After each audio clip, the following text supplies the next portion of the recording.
What is it? Aqua Tears, we back again, bro. We out here, and I'm here to talk to you about Power, season 5, episode 6. And I know y'all wondering, where I've been, why I didn't do episode 5. I didn't review episode 5 because I felt there was really nothing to review. It was an actual letdown for me. Like, for a series, for a show with only 10 episodes, and on the 5th episode, which is like the mid-season finale, you know what I'm saying? It's supposed to give us it's supposed to tie up a lot of loose ends while also giving us new storylines and preceded storylines to keep going on till the end of the episode to keep you interested. The end of the season to keep you interested and show you the growth of the villains, or, you know what I'm saying, who's who of what and doing what. Bro, it was basically just a sad case, Tariq's birthday. I'm gonna review 6 and 5 in here since, for those who do want to hear me talk about 5. 5 was okay, but I just feel like it was a letdown. The only great part of that episode to me was Kendrick Lamar and Tariq finally telling his father how he truly feel. Other than that, I just felt like it was a whole lot it was too much drama and not enough action and story building, in my opinion.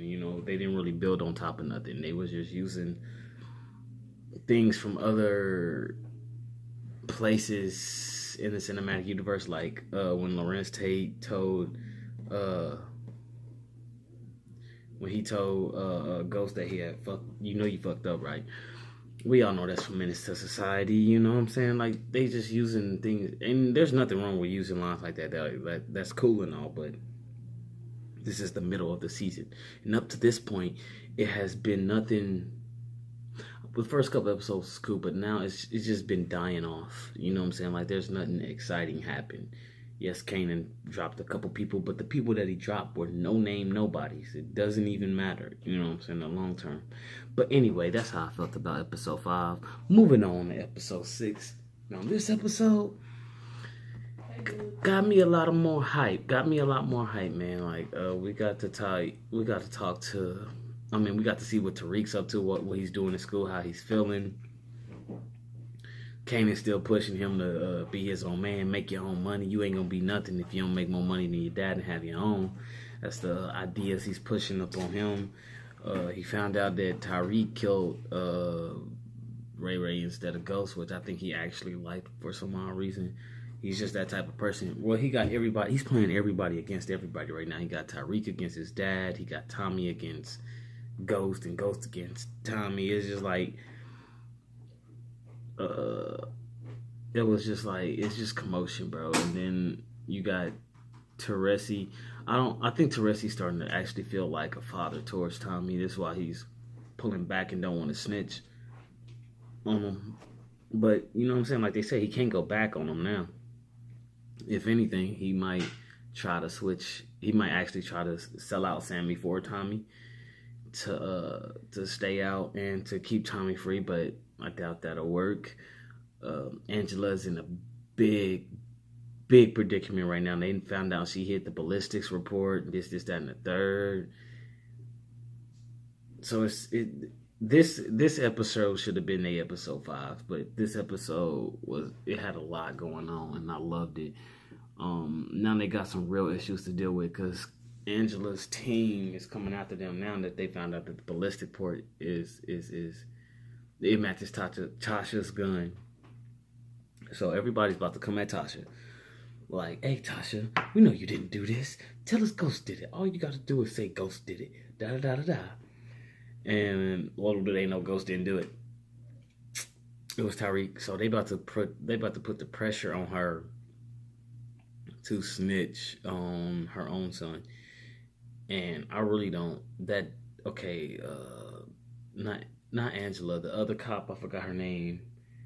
I forgot. I don't know. I try to remember her name specifically for this moment, but whatever her name is, the beat cop, the street beat cop or detective, whatever she is. Now I can't fault her because she's just trying to do her job. You know what I'm saying? Land the big fish.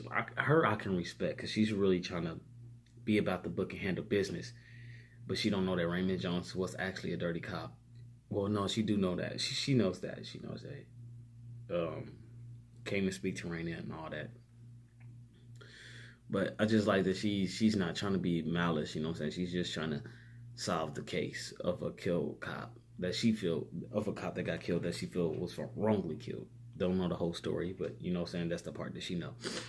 Then you got Mock.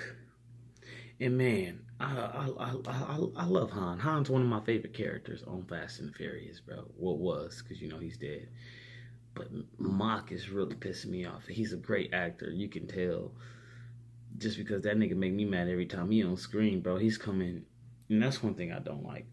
I don't like people that, because you can't do your job, you're trying to find loopholes. As in, what I mean is, just because you can't find anything on me dirty, you're gonna go threaten my baby mama with the fact that she will never share a daughter again if she doesn't rat on me and stuff like that, and still don't hold up your end of the bargain. So you know what I'm saying? Like she I feel like that was messed up, because even as a person that's on drugs, you should realize they're not gonna give you a baby. You know what I'm saying? Like, what court is gonna actually? He's lying to her. Yeah, you might have been clean, but this is like they said, this is like your 5th time in so many months or whatever. No jury, no court, no judge would ever give a child to a parent like that. They just wouldn't. Your best option to see your child is to let her do everything you can for her to stay with her father. So then he can allow you to see her whenever he feels it's okay or something like that. That's the only way I can see that happen, because foster care ain't about to let that happen, and the judge is surely not about to let that happen. So I don't even know why she let him play her like that. I don't even know why she let him play her like that. And then Proctor, I can understand the reasons why he did what he did. He was basically like, man, I've been taking care of my daughter. I've been taking care of you. And the first chance you got to rat on me, you did. You gotta understand where he's coming from. He's like, man, he's trying to find a way to put pieces together. I hope he don't write it seeming like everything. To me, it seems like everything that Proctor is doing is leading back to that laptop, which I'm not liking. But it is what it is.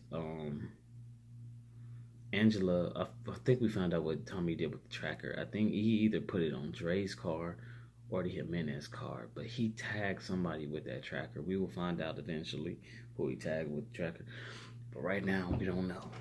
But it's just funny seeing them work together. Her calling him, he was like, "Who told you could call me?" She just trying to have a conversation, but he hate her so much that he can't even have a conversation with the woman, you know.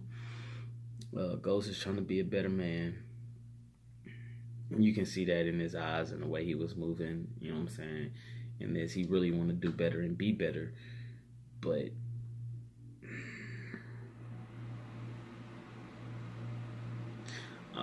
there's nothing wrong with wanting to be better and elevate yourself to better standards or a better way of life or a better way of living. There's nothing wrong with that ever in my position, unless you step on your friends and family members to get there. And that's what I feel Ghost is doing. He wants to be better, but for him to be better, he's gonna actually, first thing he gotta start doing is start caring about other people other than himself. And that's just keeping it G. Tommy's always down for whatever Ghost need him to do, whatever the family need him to do. Well, as for Ghost, that man just do whatever he feels is good, best for him and his business at all times, and that shit is crazy. And so I feel like that really got to change. That absolutely has to change. Kanan seems like he's winning right now. He got Dre and his boys arguing and fussing and fighting. The Jimenez breathing down his back. They want to go kill Tommy and them. Dre and Kanan made a deal. You know, they made a little deal like Dre asked him to go. He called Dre to the bar to, you know what I'm saying, to let him know this really squashing. He really wanted to be a part of the foundation and move past things, And this is where I can say that he's really starting to change, because 9 times out of 10, the old Ghost would have asked Dre for something for himself or had a way to kill him in that scenario with getting away with it. That's old Ghost, season 1, season 2 Ghost. This Ghost, he's actually giving a damn about Tommy. And I'm not saying he don't care about Tommy in the past. I'm saying is that he cared about Tommy to a certain extent in the past. Like when Tommy got locked up, he wasn't stressing. He wasn't worried. You know what I'm saying? He's like, oh, I got it. This, that, and the third. But what if you didn't have it? You know what I'm saying? He wasn't stressed. But go look at how Tommy was when Ghost got locked up. He was spazzing. Bro was tripping, bruh. You know what I'm saying? So that's what I feel like now. This scene where he was like, hey Dre, I need you to take out Jason for me.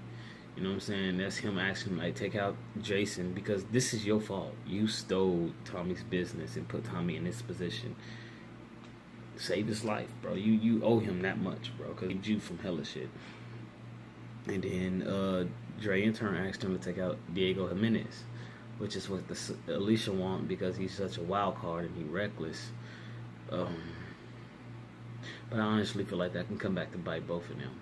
Like she said, I'm glad she pointed it out because I didn't know how to explain how Dre was, but she said it perfectly. He plays both sides and just to see who comes out the winner. You know what I'm saying? And it's funny because that's what Cristobal and them were doing to him. Like, bro, that shit was crazy. But Cristobal basically told him, if you want to learn if you was really serious about running these streets, you should have learned Spanish. You know what I'm saying? Ghost had all the tools of the trade. You traded on the best person you could have in your corner. You betrayed 2 of the best people you could have out of your whole life. Like think about it. Those 2 people protected you from Kanan, would still protect you from Kanan if you didn't betray them. Gave you business, you know what I'm saying, work, money to make 2 different jobs basically. And you wanted to be the distro, you wanted to be the man so bad. But if you were patient and realized that Jay was messing himself, you know what I'm saying, just snorting his own stuff and messing with girls and not really being on top of his game, Tommy's gonna cut him loose from being a distro anyway, just because he didn't handle that situation with Cristobal the right way. You know what I'm saying? Like, that didn't happen. So if he was just patient, he wouldn't even have been in this position, but he was too eager. And he really wanted to hurt Tommy and Ghost. I don't know why. They ain't never really did nothing wrong to him, in my opinion, but protect him and help him out and then educate him and make him smarter and better at what he does. But that's just how I feel. But like I said, overall, it was a good episode. I'm really hoping next season to be better. I loved everything with Tariq. He has a real knack for it. You know what I'm saying? He's quick on his feet, which is always good. But now he's in a position to make a lot of money with I would say less consequences. Well, not less consequences, less conflict and violence. You know what I'm saying? When he was hanging with Ray and Brains and them, they were robbing. I mean, they was, killing people and stuff. They was trying to do that whole thing, you know what I'm saying? But now he's in a position where he's at school. He can just sell these things off. These are rich school kids. They're not really about to, you know what I'm saying, get all rough and tough over stuff they can buy anywhere in the world. You know what I'm saying? Because they're rich. They have a pocket full of cash. They can go anywhere and get the stuff that they want. Plus, Tyree's not a sucker. So if they did try him, he'd be prepared. So I just really think it was a good episode. I can't wait to see what happens next season. My bad. Next week on Sunday, it's your boy Aqua Dread. Holla at me.